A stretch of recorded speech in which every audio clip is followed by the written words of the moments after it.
mereka formasio dari rumah atau biasa disebut di seminari FJJ, formasio jarak jauh. Bagaimana dinamika online yang mungkin cukup lama itu menjadi habitus mereka? Mereka malah pesen makanan yang dapat dikatakan paling murah, paling sederhana. Saya rasa sederhana tapi sangat menarik ya Pak Terkoco, karena Iya. kan di luar prediksi kita.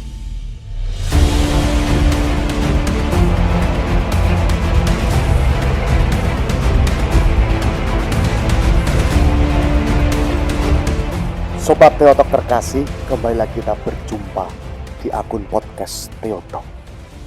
Pada kesempatan kali ini, para Sobat Theotalk, kita kedatangan seorang bintang tamu yang juga spesial seperti biasa-biasanya. Spesial terus bintang tamu kita. Karena apa? Bintang tamu kita kali ini kita datangkan juga dari kongregasi MSF. Seperti Diakon Krishna yang waktu itu juga menjadi narasumber kita. Penasaran? Pada penasaran kan? Kita panggilkan Frater Koco Negoro MSF. Frater Koco? Iya, gimana kabarnya Frater Koco? Kabar baik, Frater Domi. Kabar baik? Iya. Kabar gembira berarti? Kabar gembira. Kabar gembira untuk kita Untuk semua. kita semua. Wah, kabar baik nih Frater Koco. Luar biasa ya Luar Frater biasa. Koco. Nah, Frater Koco, dengar-dengar menurut penelitian para ahli Fakultas Teologi, nah, Frater Koco itu kan belum lama ini mendapat tugas, mendapat perutusan untuk menjalani tugas pastoral ya. Tahun orientasi pastoral di Seminari Menengah Santo Petrus Canisius Mertoyudan. Betul, Frater Koco? Betul, Frater Wah, Domi. ini Frater Koco ini bertugas di Lembaga Pendidikan Calon-calon Imam, Calon Gembala Gereja, Bangsa dan Masyarakat. Wah, ini nih istimewa nih. Nah, mengapa kita undang Frater Koco? Frater Koco mungkin penasaran nggak? Iya, saya juga penasaran kenapa ya kok diundang ke sini. Nah, karena belum lama ini narasumber kita juga kita datangkan dari yang pernah bertugas di Seminari Mertoyudan. Oh, Temannya Frater Koco, Frater Tian. oh Frater. Iya, iya, iya. Ketika ditanya-tanya, bercerita itu menyinggung nama Frater Koco. Nah, ini makanya kami secara khusus mengundang spesial nih Frater Koco supaya bisa berbagi juga pengalaman bagaimana bertugas pastoral di Seminari Mertoyudan. Nah, ini nih ngomong-ngomong nih Frater Koco. Frater Koco di Mertoyudan itu bertugas atau mendapat jatah itu mendampingi atau menemani para seminaris di tahun keberapa gitu loh Frater Koco. Ya, tepat sekali. Tahun lalu, tepatnya di tahun ajaran 2022-2023, saya mendapat perutusan untuk menjalani tahun orientasi pastoral di Seminari Menengah Santo Petrus Canisius Mertoyudan. Di sana saya bertugas bersama dengan 5 frater yang lain dari berbagai kongregasi dan juga keuskupan gitu. Kalau saya sendiri, saya ditugaskan di Medan Madya, atau kalau di Seminari Mertoyudan itu untuk mendampingi para seminaris tahun ketiga. Lah tadi sudah menyinggung Frater Tian, kebetulan saya tugas di Medan yang sama bersama dengan Frater Tian dan Romo Yupi, begitu. Oh, pantes Frater Tian waktu itu menyebutkan nama Frater Koco. Ternyata Frater Koco ini juga menjadi rekan seperjuangannya Frater Tian dan juga Romo Yupi ya. Iya. Bersama-sama mendampingi para seminaris di tahun ketiga. Nah, Frater Koco, bisa diceritakan nggak kira-kira ada tantangan apa, mungkin semacam kesulitan atau mungkin karakteristik anak-anak zaman sekarang yang Frater Koco damping itu kira-kira gambarnya seperti apa sih? Nah, itu seperti apa gitu? Iya, menarik ya di angkatan yang saya dampingi itu angkatan yang mengalami masa pandemi atau formasio dari rumah begitu. Jadi mereka itu pada awal masuk di Medan Pratama atau tahun pertama, mereka tuh hanya merasakan 1 semester berformasio di seminari. Kemudian setelah itu di semester kedua sampai di Medan Tamtama semester pertama, mereka formasio dari rumah atau biasa disebut di seminari FJJ, formasio jarak jauh. Kemudian Medan Tamtama atau tahun kedua semester 2, mereka baru kembali lagi ke seminari. Jadi tantangan pertama dan utama bagi kami untuk mendampingi mereka itu adalah yang pertama tentang kesatuan angkatan. Kesatuan angkatan dalam arti angkatan ini baru bertemu sebentar, kemudian mereka terpisah untuk waktu yang cukup lama ya 1 tahun, kemudian baru bertemu lagi. Jadi kami berusaha untuk membangun iklim angkatan yang positif, yang baik melalui berbagai macam formasio atau juga instruksi-instruksi medan yang dapat kami usahakan. Seperti itu. Berarti nganu ya, Father Koco bisa dibilang karakteristik utamanya anak-anak yang Father Koco damping itu kan kurang lebih mereka itu bisa dibilang banyak berkutat di dunia online ya. Iya. Karena sebelumnya kita bersama-sama tahu pandemi menyerang negara kita, bahkan dunia kita. Tapi kemudian ketika Father Koco mulai bertugas juga bersama Father Tian dan Romo Yupi, itu anak-anak juga bisa dibilang sudah mulai masa-masa peralihan ya. Peralihan. Kebangkitan bisa dibilang. Sebelumnya mereka FJJ tadi format jarak jauh, terus akhirnya setelah kurang lebih 9 bulan ya kalau nggak salah. Kurang lebih 9 bulan. Kurang lebih 9 bulan itu kemudian anak-anak boleh kembali berdinamika secara langsung di seminari. Nah, ini menjadi suatu tantangannya ya Father Koco ya. Bagaimana dinamika online yang mungkin cukup lama itu menjadi habitus mereka. Nah, kemudian mulai masuk secara langsung tuh bisa dibilang ya sulit ya untuk mengembalikannya. Iya, itu menjadi tantangan tersendiri. Toh juga selain itu karena mereka online itu kan mereka kemudian lekat dengan teknologi-teknologi katakanlah seperti laptop, handphone dan juga lain sebagainya itu untuk mengundang mereka untuk mau berjarak lagi dengan itu bukan sesuatu yang langsung mudah gitu. Dalam arti ya nanti dampaknya pada keseringan menggunakan komputer medan. Komputer medan itu ada di Seminari Mertoyudan. Setiap angkatan difasilitasi satu komputer yang tersambung dengan internet.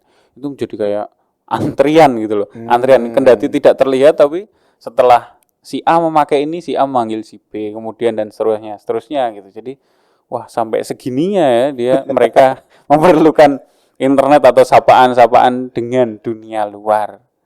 Gitu. Jadi kayak semacam kelekatan gitu ya Father Koco. Iya bisa dikatakan. Kalau mungkin kan itu. Kalau kita tahu kan di luar mungkin kalau antri itu antri entah itu mau belanja apa, antri sembako lah, ya. atau ini antri mau pakai komputer. Jadi kayak semacam bisa dibilang ketergantungan akan dunia virtual tuh begitu kuat ya. Begitu kuat ya. Ya mungkin bisa di satu sisi bisa kita maklumi ya. Anak-anak zaman sekarang tuh kan generasi Z yang mereka hidupnya juga banyak dan mayoritas juga berada dalam komunikasi digital lah. Tapi kan bagaimanapun namanya format show juga itu kan harus kita didik supaya anak-anak itu tidak kelekatan tadi. Betul. Tidak lekat, tidak kecanduan terutama tadi kan Father Koco sempat menyinggung bagaimana anak-anak zaman sekarang yang banyak kecanduan untuk laptop, HP, ya semoga tidak kecanduan akan hal yang lain. Kalau kecanduan akan Tuhan, it's okay. Itu yang menjadi kerinduan kita semua. Nah, betul Father Koco. Nah, Father Koco tadi kan Father Koco menceritakan nih bagaimana situasi anak-anak yang bisa dibilang tadi cukup lama di FJJ, terus kemudian akhirnya ketika Father Koco bertugas ternyata anak-anak sudah bisa kembali masuk dan berdinamika secara langsung dengan Father Koco juga para romo dan para pendamping yang lain di sana. Nah, pengalaman pasti Father Koco dapatkan cukup banyak kan karena kan lebih banyak berjumpa dengan anak-anak, dengan mereka, pendampingan juga secara langsung. Nah, Father Koco punya pengalaman menarik nggak selama mungkin bertugas hampir 1 tahun di tempat itu, di Seminari Mertoyudan? Iya, saya bersyukur ya bahwa selama saya menjalani tahun orientasi pastoral di sana begitu, saya diberi kesempatan untuk berjumpa langsung dengan para seminaris dalam artian kondisi dan segalanya sudah memungkinkan untuk formasio secara langsung gitu. Dan dari situ saya kemudian mencoba menggali apa yang kiranya saya miliki, saya punya. Dan sebagai anggota dari kongregasi para misionaris keluarga kudus gitu, saya juga menawarkan nilai-nilai formasio yang selama ini sudah saya hidupi paling enggak dalam waktu kurang lebih 4-5 tahun begitu. Saya meneladan Pater Bercie, pendiri kongregasi kami, untuk mendidik atau mendampingi para seminaris seperti itu. Pater Berji menawarkan 3 nilai pokok yang beliau berikan. Yang pertama adalah formatio dalam nuansa kekeluargaan. Yang kedua, kerja tangan atau dapat dikatakan ya semangat untuk memiliki kepedulian dengan lingkungan sekitar. Dan juga yang ketiga, semangat untuk mengusahakan hidup studi yang baik, seperti itu. Selain di samping itu juga tentu hidup rohani begitu. Nah, dari situ saya kemudian mencoba menawarkan nilai itu pada para seminaris, kendati tidak saya utarakan secara langsung seperti ini, tapi saya mencoba menawarkan hal-hal seperti itu. Bagaimana kita semestinya bekerja keras, bekerja dengan sungguh-sungguh, bagaimana kita semestinya mau hidup studi dengan baik, juga menghidupi semangat keugaharian atau kesederhanaan. Berkaitan dengan kesederhanaan itu, oleh Romo Pamong kami, Romo Yupi, hal itu juga menjadi penekanan khusus. Jadi dalam instruksi medan yang diberikan setiap Selasa begitu ya, beliau beberapa kali menyinggung tentang ugahari, semangat ugahari, dan saya rasa hal itu memang baik untuk para seminaris di era saat ini atau Gen Z itu ya, yang dapat dikatakan apa-apa sudah mudah, mau katakanlah mau makan tinggal pesan lewat online, cepat gitu ya, ya, mau barang apa tinggal pesan segala macam. Semangat ugahari itu kemudian ditanamkan oleh Romo Pamong, dan juga kami juga ikut membantu untuk mempopulerkan semangat ugahari itu. Namun terkadang para seminaris itu kayak memiliki interpretasi yang berbeda cukup berlebihan gitu. Cukup berlebihan. Itu seperti apa itu, Pak? Cukup berlebihan. Contohnya seperti ini. Saya itu pernah mengantarkan para seminaris yang mau rekaman untuk theme song acara Mamuri atau pentas musik seminari begitu ya. Ya. Saya antarkan di studio di daerah Salam begitu. Saya antarkan pagi, terus kemudian saya jemput malam hari, itu sekitar ya jam 6:30, 7 gitu. Itu kan berarti mereka sudah melewati jam makan atau hampir melewati jam makan. Di Rafter sudah tidak disediakan makan. Otomatis saya kan mengajak mereka ke warung makan. Ke warung naktir. Ke warung makan. Saat itu pecel lele di kiri jalan. Udah di jalan besar itu saya ngajak mereka ke pecel lele. Terus kemudian saya pesanlah duluan, saya nulis pesanan saya. Seingat saya dulu pesan ayam. Terus kemudian para seminaris saya minta menulis sendiri-sendiri. Terus saat saya ingin mengumpulkan nota pesanan itu, saya cukup kagum dan kaget membaca bahwa para seminaris ini memilih menu lele. Padahal ada yang lebih enak, tapi ketika ada kesempatan kok malah milihnya apa tadi? Lele. Padahal ada ayam, ada bebek, nila segala macam. Malah milih lele. Dan saya lihat memang lele itu yang harganya paling murah, Frater Domi. Harganya paling murah. Terus kemudian saya langsung mengerti, oh ini sepertinya anak-anak sedang mengaplikasikan semangat keugaharian itu gitu. Bukan cuma diajak frater makan gitu. Terus pengennya pesen yang mahal-mahal, yang mahal enak-enak. banyak itu. Kayak gitu. Ternyata enggak. Mereka malah pesen makanan yang dapat dikatakan paling murah, paling sederhana. Kemudian saya tanyalah kepada mereka, kalian kok cuma pada pesen lele ini, nggak ada yang mau pesen lain? Enggak, frater, kami suka lele. Jawabnya beneran itu. Suka lele beneran itu. Lele. Waduh, saya kan jadi kayak kaget juga. Terus akhirnya saya pun biar nggak beda sama mereka, saya ganti pesanan saya dengan lele. Ayamnya saya pesen itu dengan lele itu. Nanti enggak pembeda nih dewe gitu. Kemudian saya berikan atau pesankan makanan itu gitu, dan dari situ saya melihat, oh ini kendati mereka anak-anak modern gitu ya, kadang-kadang juga terkadang membuat kita jengkel gitu dengan tingkah-tingkahnya gitu.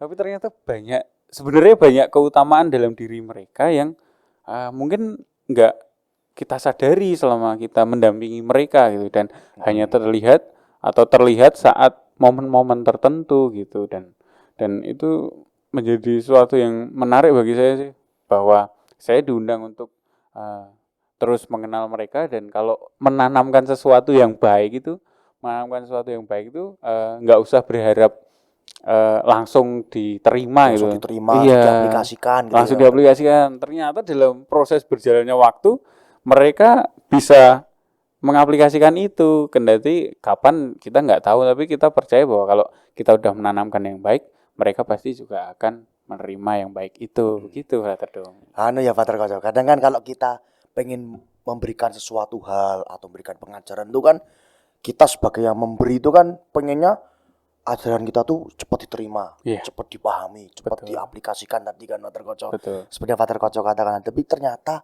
selama 1 tahun ini Father Koco bisa menemukan sesuatu hal yang saya rasa sederhana tapi sangat menarik ya Father Koco. Karena kan Iya. di luar prediksi kita kan, kadang-kadang kan kita mikirnya, alah ini anak-anak ini paling yang monggo risone monggo nyusahke wong, nyusahkan kita, bikin pusing ya loh, dengan berbagai macam tingkah lakunya. Tadi kan Father Koco sempat menyinggung juga lah. Tapi ternyata melalui pengalaman sederhana Father Koco tadi menemani anak-anak makan setelah rekaman ya tadi.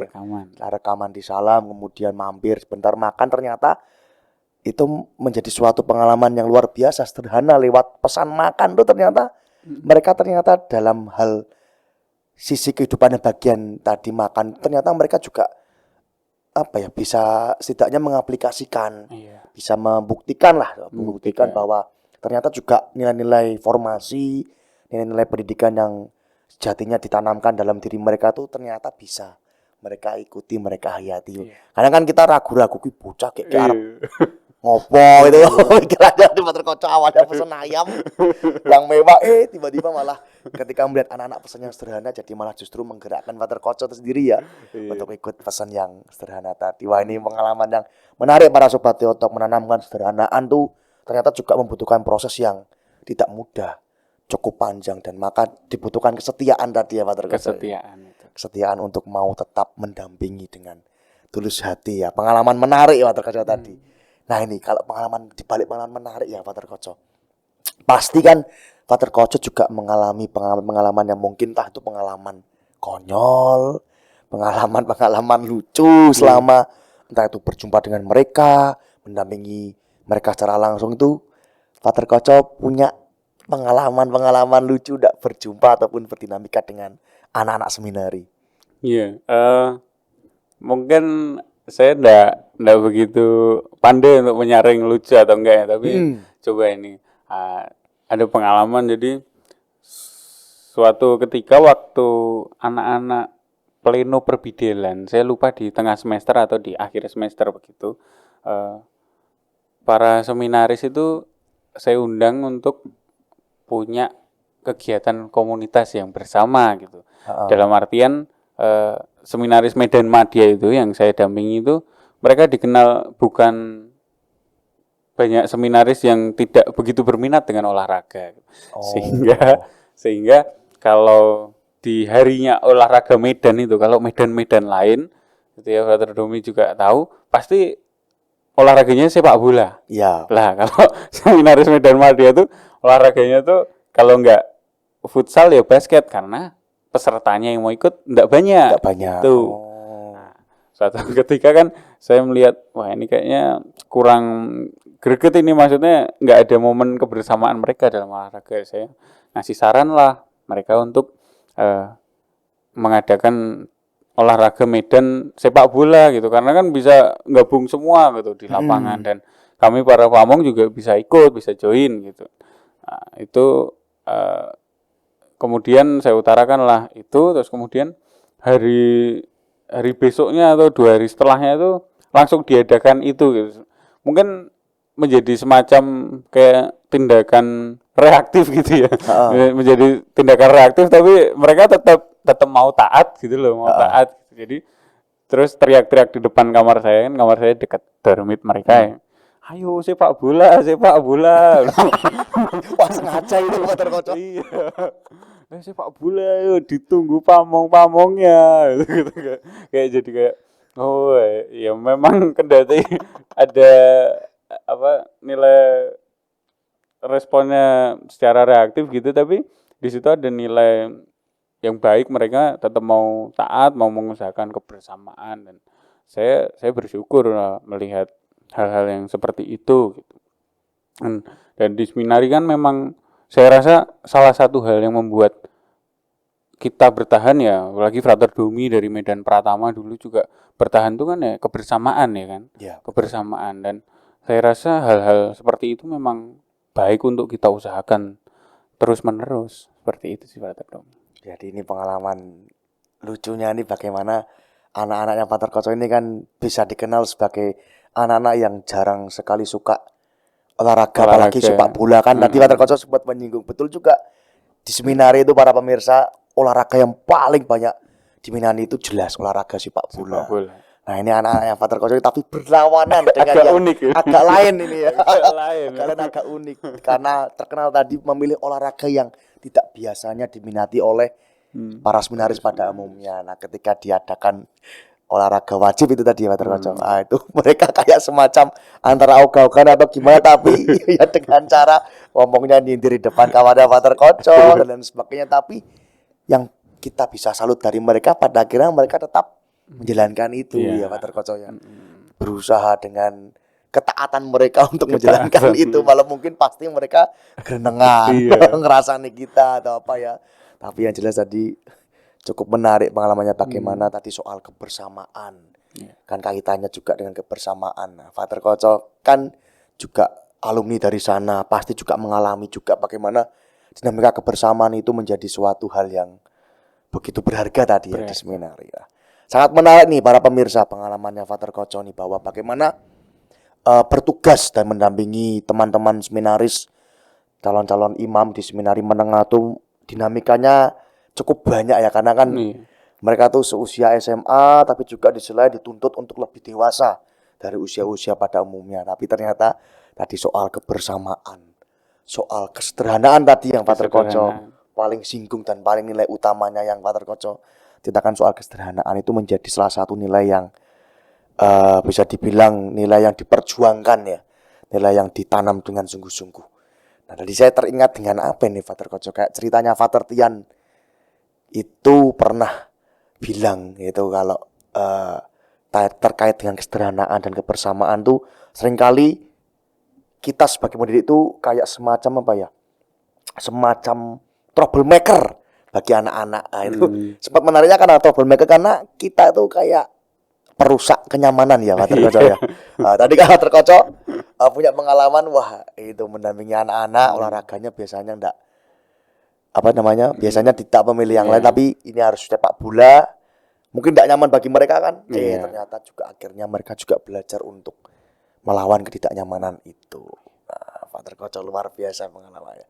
Nah nih satu lagi Pater Koco pengalaman tidak hanya mendampingi anak-anak kan Pater Koco, tapi juga bagaimana Pater Koco di sana menjalin kebersamaan, kekeluargaan juga. Tadi kan Pater Koco menyinggung itu dengan rekan kerja yang lain, para guru, para frater. Nah punya pengalaman yang bisa dibilang unik atau lucu atau konyol lah dengan sesama rekan kerja di sana tuh seperti apa Pater Koco dinamikanya? Oke, saya bersyukur sekali bahwa di sana tuh stafnya banyak, dalam artian Romo yang mendampingi banyak. Ada dua suster, ada dua suster, ada satu bruder, dan juga ada 6 frater gitu ya, termasuk saya gitu di tahun kemarin. Saya bersyukur untuk dinamika itu dan terasa guyup dan menyenangkan gitu. Kalau ada apa-apa itu saya yang istilahnya juga formator di sana, tapi tentu juga formandi ya.